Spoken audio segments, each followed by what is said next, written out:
जय हिंद। कैसे हैं आप सब? उम्मीद करते हैं एकदम बढ़िया होंगे और एकदम बढ़िया तरीके से अपना एग्जाम 2027 का तैयारी बढ़िया से कर रहे होंगे। मैं विवेकानंद स्वागत करता हूं ज्ञान संग्रह यूट्यूब चैनल पे। जैसे कि कल के क्लास में हम आपको बताए थे कि कल से हम लोग रेगुलर चैप्टर वाइज थ्योरी पढ़ेंगे, फिर उसका ऑब्जेक्टिव करेंगे, फिर उसका सब्जेक्टिव क्वेश्चन आंसर करेंगे। तो आज वो समय आ चुका है जहां से हम लोग क्लास को स्टार्ट कर रहे हैं। तो आज हम पढ़ने वाले हैं हिस्ट्री का क्या चैप्टर नंबर 1। हम लोग का चैप्टर नंबर 1 क्या है? तो ईंट मनके तथा अस्थियां। ईंटे मनके तथा अस्थियां। देखिए, सबसे पहले हम लोग को ईंटे मनके तथा अस्थियां से कुछ लेना देना नहीं है। हमें लेना देना किससे? हड़प्पा सभ्यता से। हड़प्पा सभ्यता से, जिसे ईंट मनके तथा अस्थियां को हड़प्पा सभ्यता के अंतर्गत रखा गया है। हड़प्पा सभ्यता के अंतर्गत रखा गया है। तो सबसे पहले इस चैप्टर का मुख्य बिंदु यानी टॉपिक क्या क्या है यह जानना बहुत जरूरी है। ठीक, चलिए आपको हम टॉपिक समझाते हैं कि टॉपिक में हमें क्या क्या पढ़ना है। सबसे पहले देखिए, मुख्य बिंदु यानी टॉपिक क्या क्या है? तो सभ्यता, यानी नॉर्मल सी बात है कि हम लोग हड़प्पा सभ्यता पढ़ रहे हैं, तो सभ्यता किसे कहते हैं, सभ्यता क्या होता है और सभ्यता से क्या आशय है, यह सब जानना बहुत ही जरूरी है। तो हम सभ्यता के बारे में जानेंगे, फिर हम लोग जानेंगे क्या हड़प्पा सभ्यता की खोज। सभ्यता जान गए, इसके बाद हम लोग जानेंगे कि सभ्यता जो हड़प्पा सभ्यता है इसका खोज कैसे हुआ था, कौन किया था, कब हुआ था, इसके बारे में हम लोग डिस्कशन करेंगे। इसके बाद हड़प्पा सभ्यता की विशेषताएं, यानी जब यह सभ्यता थी तो आखिर इसकी क्या विशेषताएं थी, इसके बारे में हम लोग जानेंगे। फिर भौगोलिक विशेषताएं, जो कि वातावरण से लगाव का जो विशेषताएं हैं यानी भौगोलिक विशेषताएं जानेंगे। फिर जीवन निर्वाह के तरीके, यहाँ के लोग कैसे जीवन निर्वाह करते थे, कैसे जीवन यापन करते थे, यह सब बातों को हम लोग जानेंगे। ठीक, जिसमें कृषि को हम लोग देखेंगे, पशुपालन को देखेंगे और शिकार को देखेंगे। ठीक, आगे देखिए, आगे जो है आपको बोर्ड पे दिख रहा होगा मोहनजोदड़ो। क्या? मोहनजोदड़ो अर्थात यह क्या है भैया? तो यह एक हड़प्पा सभ्यता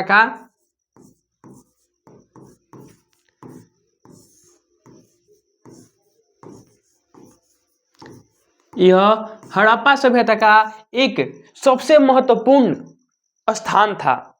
जैसे कि हम लोग आपको समझा दें, जैसे कि बिहार हो गया, और बिहार में एक स्थान हो गया क्या, समझिए कि पटना। यानी बिहार का सबसे महत्वपूर्ण स्थान क्या है? पटना एक स्थान है, यानी शहर है, एक नगर है। तो ऐसे ही हड़प्पा सभ्यता में क्या था? एक मोहनजोदड़ो शहर था, नगर था। तो हमें मोहनजोदड़ो को देखना है। फिर दुर्ग, यानी जो मोहनजोदड़ो था ये दो हिस्सों में बटा हुआ था, एक दुर्ग और एक निचला शहर। ठीक, तो दुर्ग में क्या? माल गोदाम यानी अन्नागार। ठीक,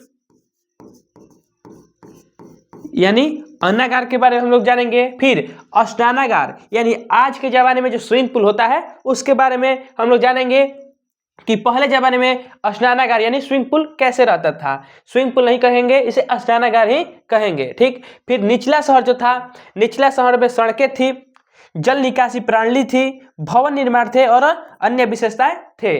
तो इन सभी विशेषताओं को हम जानेंगे आज के इस क्लास में। ठीक,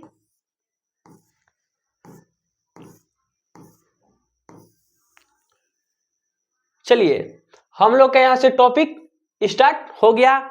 सबसे पहले हम लोग का टॉपिक क्या है कि सभ्यता किसे कहा जाता है।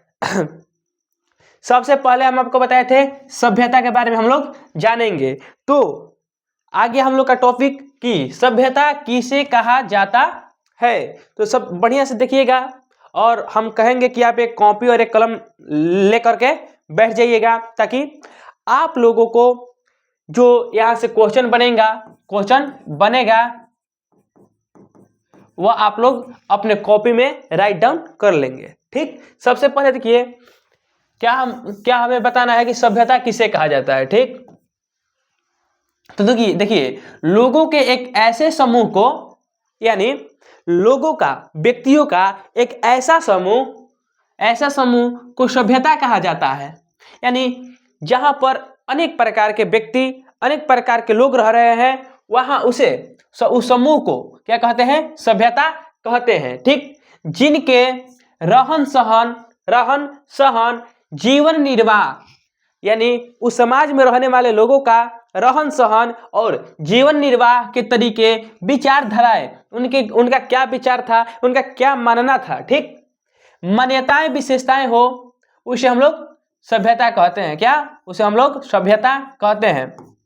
देखिए समझिए बात को, इससे हमको कुछ लेना देना नहीं है, हम आपको अपने भाषा में समझा रहे हैं और अपने भाषा में आप लोग समझिएगा। सभ्यता किसे कहते हैं? तो लोगों का एक ऐसा समूह जहां पर, यानी लोगों का एक ऐसा समूह जहां पर लोगों के रहन सहन, जीवन निर्वाह, विचारधाराएं, मान्यताएं, विशेषता हो, उसे हम लोग सभ्यता कहते हैं। समझिए बात को। एक मान लीजिए हम लोग गांव को रख लिए, आपका गांव जो भी हो, ठीक, अपने गांव में रहने वाले लोगों के समूह को क्या कहते हैं? सभ्यता कहते हैं। नॉर्मल सी बात है, जहां लोग रहते हैं उनके समूह को हम लोग सभ्यता कहेंगे। और उन लोगों की क्या विचारधारा है, क्या जीवन निर्वाह के तरीके हैं, इत्यादि को हम लोग उसमें सभ्यता में जानते हैं। ठीक, अब देखिए सभ्यता हम लोग का हो गया। अब क्या हो गया? विश्व की मुख्य सभ्यताएं। ठीक, हम लोग सभ्यता के बारे में जान लीजिए, सभ्यता किसे कहते हैं ये तो हम लोग जान गए। अब पूरे विश्व में कितने सभ्यताएं थी, इसे हम लोग जानेंगे। तो सबसे पहले देखिए, हम आपको बता दें, विश्व में 4 मुख्य सभ्यता थी। देखिए, हड़प्पा सभ्यता, पहला हड़प्पा सभ्यता, दूसरा मिस्र की सभ्यता, तीसरा चीन की सभ्यता और चौथा मेसोपोटामिया की सभ्यता। ठीक, सबसे पहले देखिए 1920 से पहले 1920 से पहले ऐसा माना जाता था कि मिस्र की सभ्यता नंबर 1, मिस्र की सभ्यता नंबर 2, मेसोपोटामिया की सभ्यता और चीन की सभ्यता और चीन की सभ्यता नंबर 3। चीन की सभ्यता सबसे पुरानी सभ्यताओं में से एक है, परंतु फिर हड़प्पा सभ्यता की खोज हुई और तब विश्व की सबसे पुरानी सभ्यताओं में से एक बन गई। अर्थात विश्व में 4 मुख्य सभ्यताएं थी।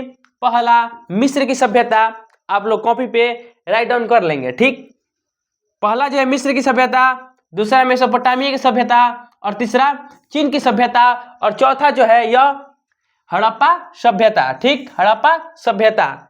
4 गो विश्व में मुख्य सभ्यताएं थी। ठीक है, 2 को हम लोग टॉपिक देखिए, हम आपको बता दें, जो हम आपको 2 क्वेश्चन बताएं, 2 गो कि एक सभ्यता किसे कहा जाता है और विश्व की प्रमुख सभ्यता, यह लघु उत्तरीय में पूछा जाता है। लघु उत्तरीय प्रश्न में पूछा जाता है, तो आप लोग इसे याद कर लेंगे, आपके लिए काफी महत्वपूर्ण रहेगा। ठीक है, अब देखिए हड़प्पा सभ्यता की खोज सबसे महत्वपूर्ण टॉपिक है, मुख्य बिंदु। ठीक, कि हड़प्पा सभ्यता की खोज। हम हड़प्पा सभ्यता पढ़ रहे हैं तो इसके बारे में जानना बहुत जरूरी है। ठीक, तो देखिए आज से लगभग 160 साल पहले सन 1856 में पंजाब, देखिए वर्तमान पाकिस्तान, आप लोग पंजाब को देखकर ये मत समझिएगा कि यह भारत में है।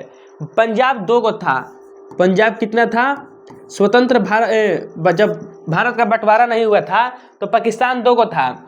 एक पाकिस्तान आ गया कहाँ, वहाँ इंडिया में, और एक पाकिस्तान कहाँ चला गया, पाकिस्तान में। ठीक, तो देखिए, तो पंजाब जो है यानी वर्तमान पाकिस्तान, ठीक, 1856 में वर्तमान पाकिस्तान रेलवे लाइन बिछने का कार्य चल रहा था। उन स्थानों पर खुदाई की जा रही थी और इसी दौरान लोगों को कुछ पुरानी ईंटें एवं अवशेष मिले। समझिएगा बात को, जब 1856 में पंजाब वर्तमान में जहां पाकिस्तान है वहां पर एक पंजाब पड़ता है, वहां पर रेल का जो पटरी होता है यानी रेल लाइन का जो पटरी होता है वो बिछाने का कार्य चल रहा था। इसी दौरान वहाँ के मजदूर जो होते हैं यानी काम करने वाले मजदूरों को कुछ पुरानी ईंटें के अवशेष मिले। फिर क्या हुआ, पटरी बिछाने का कार्य जारी, उस समय पुरानी ईंटें एवं कुछ अवशेष मिले थे। जो मजदूर हैं उन्हें कुछ पुरानी ईंटें और अवशेष मिले थे। लेकिन आगे पढ़ते हैं क्या कह रहा है, उस समय यह लोग नहीं समझ पाए कि इनका महत्व क्या है और रेल की पटरी बिछाने के कार्य को जारी रखा गया। ईंटा और अवशेष मिलने के बाद भी जो मजदूर थे वो इसे हल्के में ले लिए, यानी कुछ समझे ही नहीं, सोचे कि मिला होगा पुरानी ईंटें होंगी, उनको साइड में रख दिए और अपना रेल लाइन जो है पटरी बिछाने का काम जारी रखा। देखिए, पुरानी ईंटें मिला, इनसे उन लोग कोई मतलब नहीं था, वो लोग अपना कार्य करते चले गए। ठीक, सन 1861 में कोलकाता में भारतीय पुरातत्व विभाग की स्थापना की गई। कब पूछता है, भारतीय पुरातत्व विभाग की स्थापना कब की गई थी? तो 1861 में। कब? 1861 में भारतीय पुरातत्व विभाग की स्थापना की गई थी। कहाँ पर की गई थी? तो कलकत्ता में की गई थी। आप लोगों को एकदम एनसीईआरटी तरीके से बता रहे हैं और डायरेक्ट यही सब एग्जाम में भी पूछता है।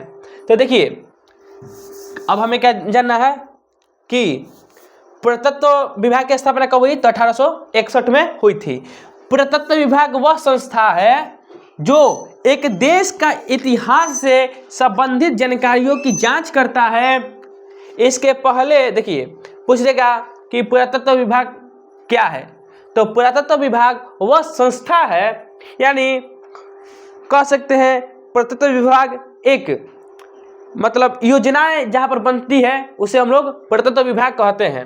तो पुरातत्व विभाग वह संस्थान है जो एक देश के इतिहास से संबंधित जानकारियों की जांच करता है। मान लीजिए पुरातत्व विभाग कुछ इतिहास के लिए कुछ अवशेष मिला, कहीं से कुछ अवशेष मिला, तो उसकी जानकारी कौन करता है? उसका जानकारी या उस पर निरीक्षण कौन करता है? तो पुरातत्व विभाग करता है।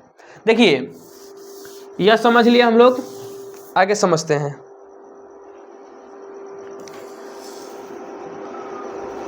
पूछ देगा, पहले सुनिए, इसके पहले डायरेक्टर एलेक्जेंडर कनिंघम थे। पूछ देता है कि भारतीय पुरातत्व का प्रथम डायरेक्टर यानी जनरल कौन था? भारतीय पुरातत्व का प्रथम डायरेक्टर जनरल या डायरेक्टर कौन था? तो वह एलेक्जेंडर कनिंघम थे। यह ऑब्जेक्टिव क्वेश्चन पूछता है कि भारत के प्रथम पुरातत्व विभाग के पहले डायरेक्टर जनरल कौन थे? ये पहले डायरेक्टर कौन थे? तो अलेक्जेंडर कनिंघम थे। आप लोग याद कर लेंगे। ठीक, इन्हें ही भारतीय इतिहास का जनक कहा जाता है या पिता कहा जाता है। पूछता है कि भारत के पुरातत्व विभाग के पिता किसे कहा जाता है या जनक किसे कहा जाता है? तो अलेक्जेंडर कनिंघम को जनक या पिता कहा जाता है। ठीक, अब देखिए इसके पहले डायरेक्टर जनरल कौन थे? तो अलेक्जेंडर कनिंघम ही थे। इसके बाद देखिए नेक्स्ट है कि इनके बाद, ठीक, इनके बाद जॉन मार्शल 1902 से 1928 तक, 1902 से 1928 तक पुरातत्व विभाग के डायरेक्टर बने। क्या कह रहा है, प्रथम डायरेक्टर जनरल कौन थे, तो अलेक्जेंडर कनिंघम थे, और यह 1902 से कितने से 1902 से 1928 तक पुरातत्व विभाग के डायरेक्टर जनरल बने।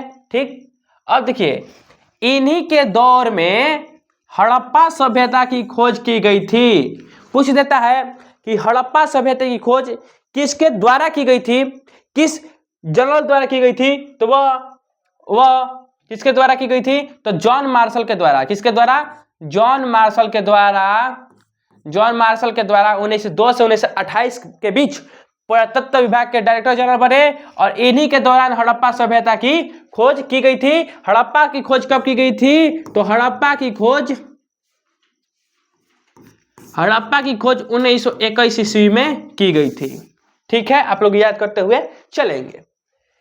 फिर क्या कह रहा है कि सन 1921 में जॉन मार्शल के नेतृत्व में दयाराम साहनी द्वारा, पूछता है कि हड़प्पा सभ्यता की खोज किसके द्वारा की गई थी, तो दयाराम साहनी द्वारा 1921 ईस्वी में हड़प्पा की खोज की गई थी। ठीक, दयाराम साहनी द्वारा हड़प्पा सभ्यता की खोज की गई। ठीक, हड़प्पा सभ्यता को अलग अलग नामों से भी जाना जाता है।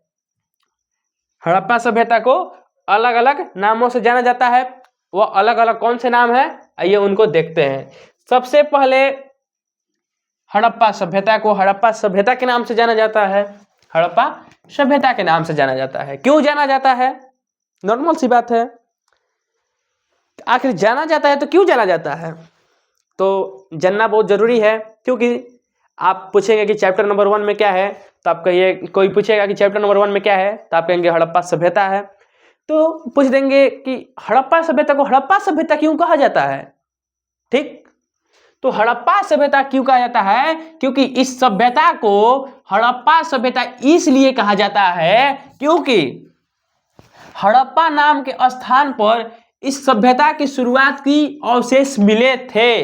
अर्थात हम अपनी भाषा में कह सकते हैं कि हड़प्पा सभ्यता को हड़प्पा सभ्यता इसलिए कहा जाता है क्योंकि हड़प्पा सभ्यता में सर्वप्रथम, क्या, हड़प्पा सभ्यता में सर्वप्रथम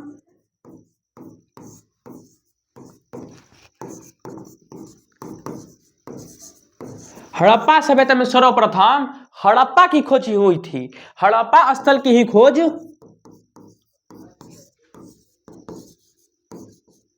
हड़प्पा स्थल की खोज सर्वप्रथम हुई थी, इसलिए इसे हम हड़प्पा सभ्यता भी कहते हैं। हड़प्पा सभ्यता क्यों कहा जाता है, क्योंकि हड़प्पा सभ्यता में सर्वप्रथम हड़प्पा नामक स्थल की खोज 1921 में हुई थी। 1921 में हुई थी, इसीलिए इसे हड़प्पा सभ्यता कहा जाता है। ठीक है, हड़प्पा सभ्यता क्यों कहा जाता है, क्योंकि सर्वप्रथम हड़प्पा सभ्यता में हड़प्पा नामक स्थल की खोज की गई थी, इसीलिए इसे हड़प्पा सभ्यता कहते हैं। आप लोगों का उम्मीद है कि याद हो गया होगा। अब हमें पढ़ना है किसे, सिंधु घाटी सभ्यता कहते हैं। पहला इसे क्या कहते हैं, हड़प्पा सभ्यता, फिर इसे सिंधु घाटी सभ्यता भी कहा जाता है। तो सिंधु घाटी सभ्यता क्यों कहा जाता है, सिंधु घाटी सभ्यता क्यों कहा जाता है। मान लीजिए हम इतिहास पढ़ रहे हैं, क्या इतिहास पढ़ रहे हैं, तो इतिहास क्यों पढ़ रहे हैं, हमें अतीत की जानकारी प्राप्त करना है। ठीक, इसलिए हम इतिहास पढ़ते हैं। तो इसलिए इसे सिंधु घाटी सभ्यता भी क्यों कहते हैं, इंडस वैली सिविलाइजेशन। ठीक, सिंधु घाटी सभ्यता इसे क्यों कहते हैं, तो नॉर्मल सी बात है, आइए देखते हैं क्यों कहते हैं। इस सभ्यता को सिंधु घाटी सभ्यता कहा जाता है क्योंकि यह सिंधु नदी के किनारे बसी हुई सभ्यता थी। जो हड़प्पा सभ्यता थी यह सिंधु नदी के किनारे, किसके किनारे, सिंधु नदी के किनारे बसी थी यह सभ्यता, इसलिए इसे सिंधु घाटी भी सभ्यता कहा जाता है। हड़प्पा सभ्यता क्यों कहा जाता है? क्योंकि सर्वप्रथम हड़प्पा नामक स्थल की खोज हुई थी, इसलिए हड़प्पा सभ्यता कहते हैं। और यह सभ्यता सिंधु नदी के किनारे बसी हुई थी, इसलिए यह सिंधु नदी सभ्यता कहते हैं। दो का आप लोगों को कंफर्म हो गया होगा। जैसे कि हम आपको बता दें, आगरा है, आगरा किस नदी किनारे है? यमुना नदी किनारे स्थित है। तो इसे बाद में जब आगरा का विध्वंस हो जाएगा, हड़प्पा जो आगरा है यह एक सभ्यता बन जाएगा, तो अब इसे हम लोग यमुना घाटी भी सभ्यता कह सकते हैं, इसमें कोई डाउट नहीं है। समझ में आ गया होगा? ठीक है, आइए अब हमें देखना है क्या? कांस्य युग की सभ्यता। ठीक, कांस्य युग की सभ्यता। हड़प्पा सभ्यता क्यों कहा जाता है, जान गए। सिंधु घाटी सभ्यता क्यों कहा जाता है, जान गए। अब हमें जानना है इसे कांस्य युग की भी सभ्यता कहा जाता है। कांस्य युग की सभ्यता कहा जाता है। क्यों कहा जाता है? क्योंकि इन्होंने तांबे में टीन मिलाकर कांस्य की खोज की थी। देखिए, हम आपको इस भाषा में समझा दे रहे हैं, दो को अपने भाषा में समझाए, इसे भी अपने भाषा में समझा रहे हैं। यहाँ के लोग जो थे, यह तांबा में टीन मिलाते थे। टीन मिलाकर क्या बनाते थे? कांसा बनाते थे भैया। यह कांसा क्या होता है? तो कांसा एक धातु होता है। क्या? कांसा एक धातु होता है। तो जो हड़प्पा के लोग थे, यह तांबा में टीन मिलाकर कांसा बनाते थे, इसलिए इसे कांस्य युग की सभ्यता कहा जाता है, यानी इसे कांस्य युगीन सभ्यता कहा जाता है। आप लोग को याद हो गया होगा। ठीक, क्या पहले हड़प्पा सभ्यता क्यों कहते हैं? क्योंकि सर्वप्रथम 1921 ईस्वी में हड़प्पा की खोज हुई थी, हड़प्पा स्थल की खोज हुई थी, इसीलिए इसे हड़प्पा सभ्यता कहा जाता है। ठीक, हड़प्पा सभ्यता कहा जाता है। सिंधु घाटी सभ्यता क्यों कहा जाता है? क्योंकि जो यह सभ्यता थी, यह सिंधु नदी के तट पर स्थित थी, इसीलिए इसे सिंधु घाटी सभ्यता कहा जाता है। कांस्य युग की सभ्यता क्यों कहा जाता है? क्योंकि यहाँ के लोगों को तांबे में टीन मिलाकर कांसा बनाने की विधि आती थी, इसलिए इसे कांस्य युग की सभ्यता कहा जाता है। और यहाँ तक आज हम लोग कंप्लीट कर चुके हैं। इसके लिए हम लोग आज कंप्लीट कर चुके हैं इतना। कल हम लोग आगे देखेंगे नेक्स्ट क्लास में। ठीक, नेक्स्ट क्लास में हम लोग आगे देखेंगे कि हड़प्पा सभ्यता की विशेषताएं क्या क्या थी, हड़प्पा सभ्यता के अन्नागार स्नानागार क्या थे, इसके बारे में हम लोग कल बात करेंगे। ठीक है, आज के लिए इतना ही। क्लास कैसी लगी एक बार कमेंट कर देंगे, और पार्ट टू जो है हम कल देखेंगे। तब तक के लिए आप लोग सेल्फ स्टडी करिए और बढ़िया से जो बताया है उसे आप लोग याद करिए। मिलते हैं नेक्स्ट क्लास में, तब तक के लिए धन्यवाद। जय हिंद।